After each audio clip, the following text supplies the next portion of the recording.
Have you ever, walked past a bakery Yeah. and you get that amazing smell of fresh bread and suddenly you just feel warm, nostalgic, even if you weren't actually hungry? Or maybe finding yourself humming some random commercial jingle hours later. You didn't try to remember it. These moments, they seem random, Yeah. right? But our sources suggest they're actually little windows. Windows into, well, one of the most fascinating things our minds do. In a very real way, a lot of what you do is kind of on autopilot. So today we're doing a deep dive into priming. These are the subtle, often totally unnoticed cues around us that sort of prep our brain, get it ready to think, feel, and even act in certain ways. Think of it like we're uncovering the hidden influences, the strings maybe, that are shaping your mental world all the time. Exactly. And what's really cool is how priming ties into so many things we talk about. Memory, for instance, Right. or cognitive biases. Priming really helps us understand this sort of subconscious currents. It shows how our minds are constantly interpreting, predicting, even when we're completely unaware of it. Okay, so this idea, the scientific study of priming, Yeah. where did it really start? I mean, the idea of unconscious influence isn't new, right? Psychoanalysis and all that. Right, those ideas were definitely floating around. But the actual scientific work, what we now call priming, that really kicked off in cognitive psychology back in the 1970s. Yeah, people like David Meyer and Roger Van they were digging into how our brain organizes information. They did this classic experiment. Participants saw strings of letters, had to decide fast, real word or not. And the finding was pretty remarkable. People were much faster at recognizing nurse as a word if they'd just seen doctor. Ah, okay, so doctor was the prime. Precisely. It acted as the prime. It sort of warmed up the neural pathways linked to nurse, making that idea much more accessible. It's like your brain opened the medical file, and then boom, other things in that same file are easier to grab. Quicker. Yeah. That makes sense. So that was the first real glimpse then into how concepts ripple through the mind, showing it's not just isolated thoughts, but this huge interconnected web. Absolutely a web. And that early work, focusing on semantic priming, where words related by meaning trigger each other, that really laid the foundation. But how did things evolve from there? Well, fast forward to the 1990s, and you have John Barr. He took priming beyond just words, moved it into social behavior. His most famous study, and look, it's pretty debated now, we should say, involved having people unscramble sentences. These sentences had words subtly linked to the stereotype of old age. Things like Florida, bingo, wrinkle.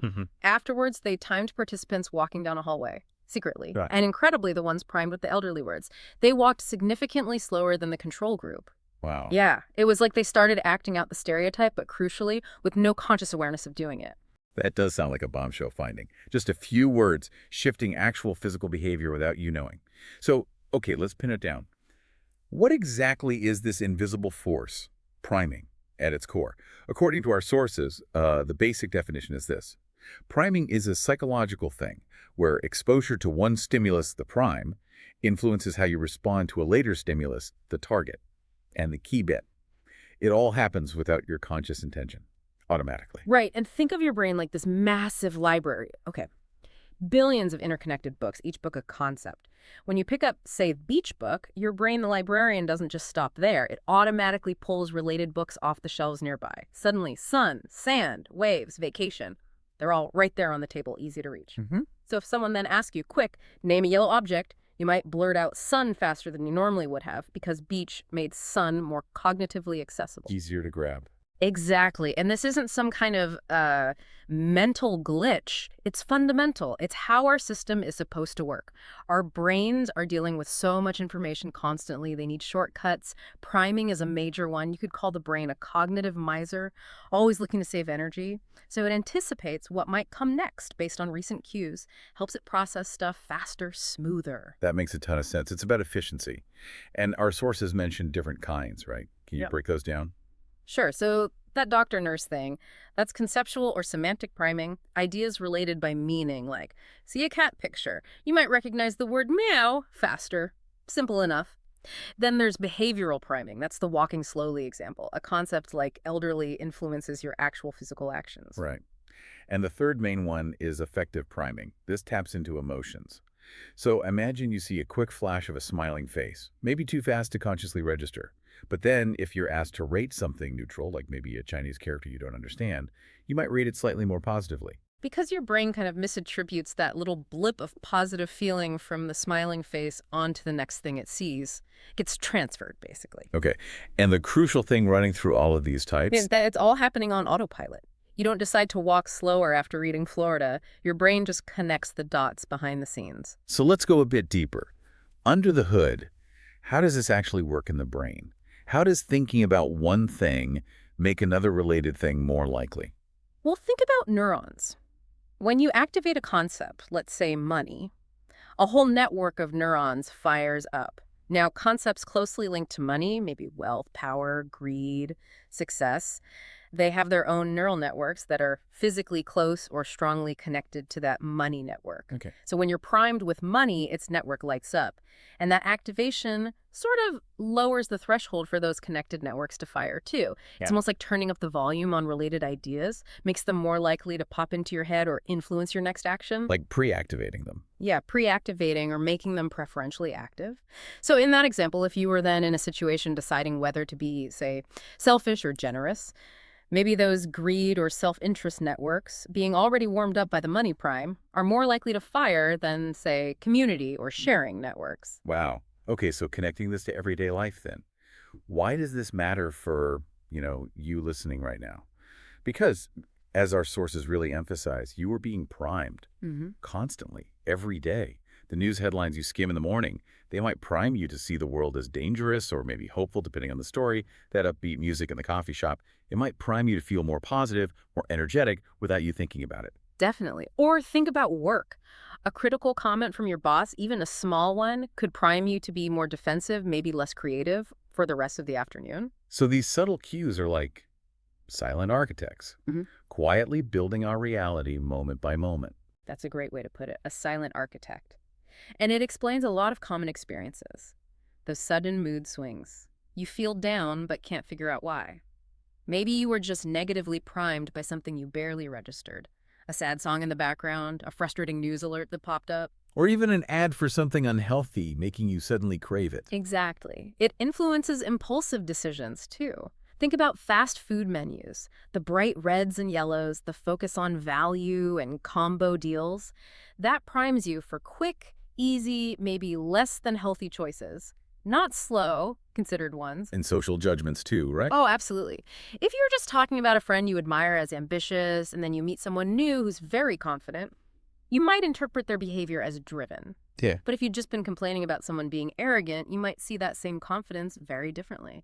The prime sets the lens. It's fascinating. And yeah, a little bit unnerving to think how much our immediate perceptions, even our urges, might be responses shaped by things we don't consciously notice. But understanding this, like you said, gives you a new level of self-awareness. Yeah. It feels like the first step away from just being a passenger on autopilot. Towards maybe being a more conscious co-pilot of your own mind. Yeah. So once you start looking for priming, you really do see it everywhere. Our sources point out it's fundamental in marketing, obviously, but also leadership, even how we manage ourselves. Oh, marketing is the classic playground for priming, for sure. Think about supermarkets. Why is the bakery or the flower section often right at the entrance? The smell. Exactly. Those pleasant smells, fresh bread, flowers, they prime a general sense of freshness, naturalness, goodness. That feeling can then subtly transfer to how you perceive other products in the store, might make you view everything a bit more favorably, maybe even spend a bit more. Clever. What about colors? Big one. Fast food chains like McDonald's, KFC, they famously use red and yellow. Red is often linked to stimulating appetite, creating urgency. Yellow with happiness, optimism. So together, they prime you for a quick, feel-good, maybe slightly urgent meal purchase. And high-end stuff. Luxury brands. They do the opposite, often. Muted colors, blacks, golds, silvers, minimalist design, heavy, textured packaging. What does that prime? Quality, expense, sophistication. Precisely. Before you even properly see the product, the packaging has primed you to expect something valuable and high quality. It's pretty pervasive. And it's not just buying things, right? It bleeds into how we interact, like at work. Absolutely. The power of words is huge here. Studies have shown, for example, if you subtly prime people with words related to cooperation before they go into a negotiation, They cooperate more. they tend to reach better, more mutually beneficial outcomes, yeah. But prime them with words like competition, and they're more likely to use aggressive zero-sum tactics. That makes sense. I remember being in a meeting once where the leader kept using words like challenge, problem, deadline, and you could just feel the stress levels rising in the room. Mm-hmm. Contrast that with language like opportunity, solution, milestone. It primes a totally different mindset, more growth-oriented, more about achievement. Leader language is incredibly potent priming. So can we flip this? Use positive priming deliberately in our own lives. Definitely. That's one of the most empowering takeaways. Think about your workspace. Does it prime focus or distraction? A clean, organized desk can genuinely prime a state of mental clarity. If you're a writer, maybe having inspiring books visible primes creativity. You design the cues. What about, like, our phone, our digital environment? Crucial. What's the first thing you feed your brain in the morning? Scrolling through angry social media debates. That primes agitation, defensiveness for the whole day. Versus, say, looking at an inspiring quote, a calm image, a photo of someone you love. That primes positivity, connection.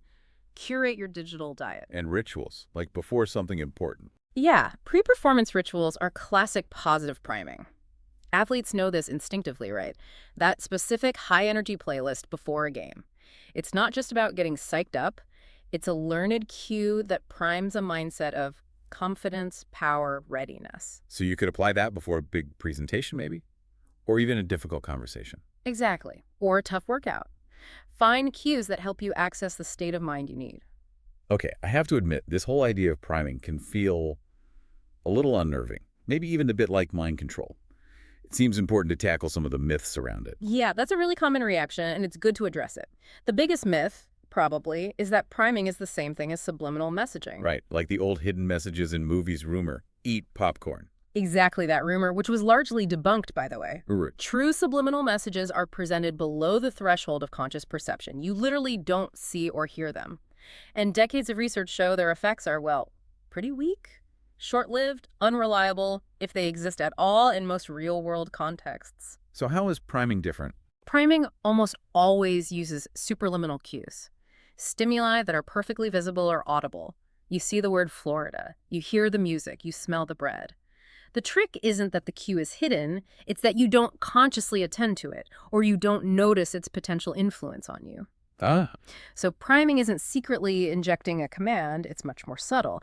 It's just making certain mental pathways, certain ideas or feelings a little bit easier to travel down for a short while. It's a gentle nudge, really, not some hypnotic command. got it. What's another myth? Well, that priming effects are always super powerful and easy to replicate, make someone walk slow just by showing them some words.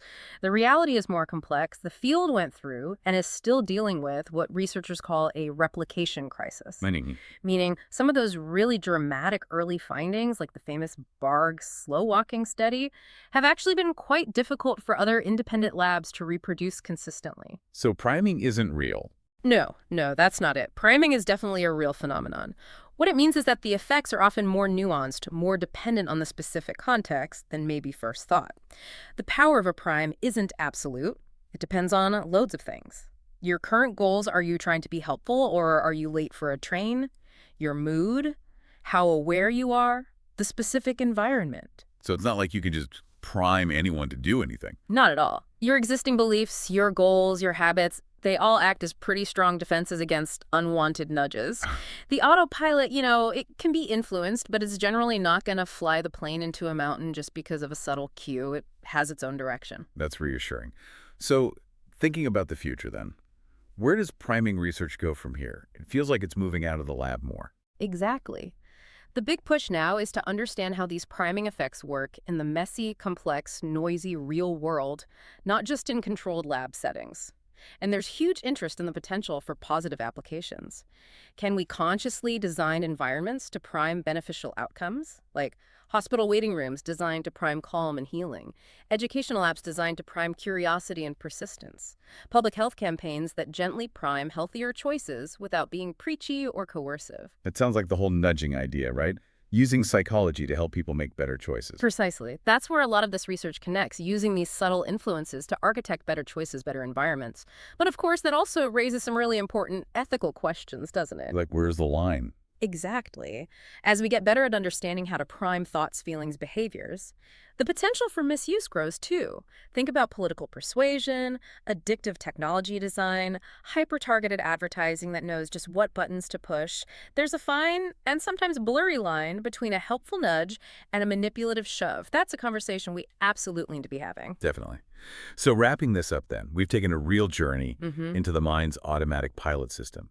We've seen how from the moment you wake up, your thoughts, your feelings, even your actions are being gently shaped by this constant stream of subtle cues. The words you read, the music, your surroundings, that's priming. It's your brain's efficiency expert, its shortcut system. A silent architect, as you said. Remember that bakery smell? That wasn't random.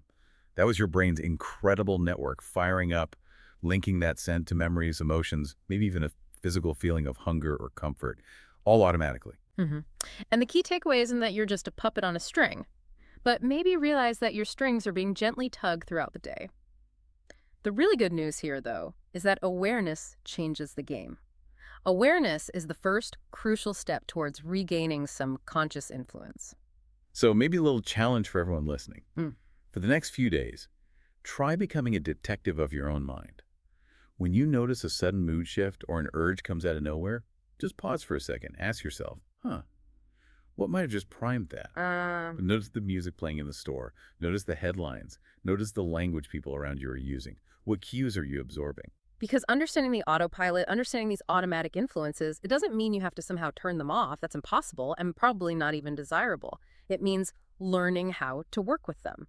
Learning how to maybe consciously set the destination, even if the autopilot helps with the flying.